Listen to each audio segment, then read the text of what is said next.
bicara Mahkamah Konstitusi Fajar Laksono mengungkap pengaruh amicus curiae terhadap putusan sidang sengketa Pilpres 2024. Sendiri melihat amicus curiae ini seperti apa?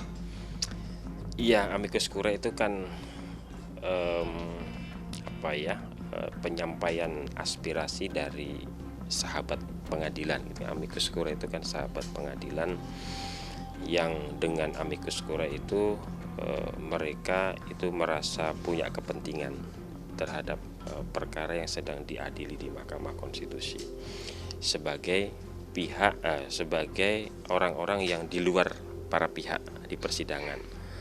Nah, tentu dalam menanggapi itu ya Mahkamah Konstitusi terima saja siapapun yang akan menyerahkan amicus curiae itu kita terima. Ini kan datangnya macam-macam nih, ada yang diantarkan langsung, ada yang melalui mailing room, melalui surat, ada yang melalui email dan seterusnya.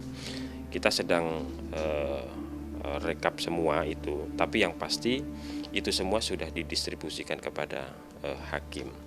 Nah, mengenai bagaimana pengaruh amicus curiae itu ya lagi-lagi itu diserahkan kepada hakim konstitusi gitu ya. Apakah kemudian menganggap amicus curiae itu relevan untuk dipertimbangkan atau tidak, mempengaruhi keyakinan atau tidak, itu kembali kepada masing-masing hakim konstitusi gitu. Tapi kalau kita lihat kan amicus curiae ini memang istilahnya adalah sahabat pengadilan. Cuma kalau kita lihat elemennya, ini kan banyak. Ada dari tokoh, ada juga dari BEM, terus ada juga dari lawyer, banyak lah.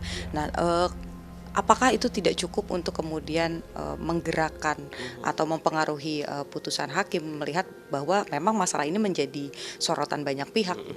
Ya itu bagian yang kemudian akan ditimbang-timbang oleh hakim ketika membaca amicus curiae, dari siapa, ini seperti apa, substansinya seperti apa. Tentu itu menjadi bagian yang dicermati oleh hakim konstitusi.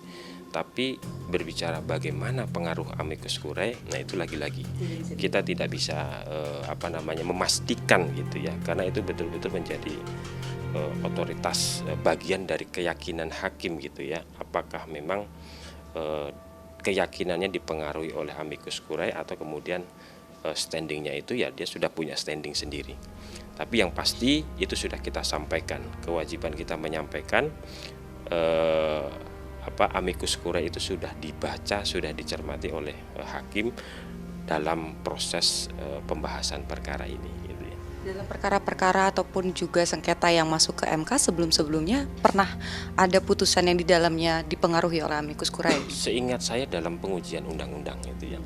Walaupun saya melihat ada amicus curiae yang disebut saja di dalam pertimbangan putusan tetapi tidak sepenuhnya diikuti gitu ya, atau mungkin dipertimbangkan sebagian gitu ya, tidak secara keseluruhan, tapi dalam konteks pengujian undang-undang. Nah, untuk Pilpres ini sebetulnya fenomena yang relatif baru gitu ya, karena 2019, 2014, 2009, 2004 itu seingat saya kok nggak ada amicus curiae, apalagi Tim Liputan, Surabaya TV.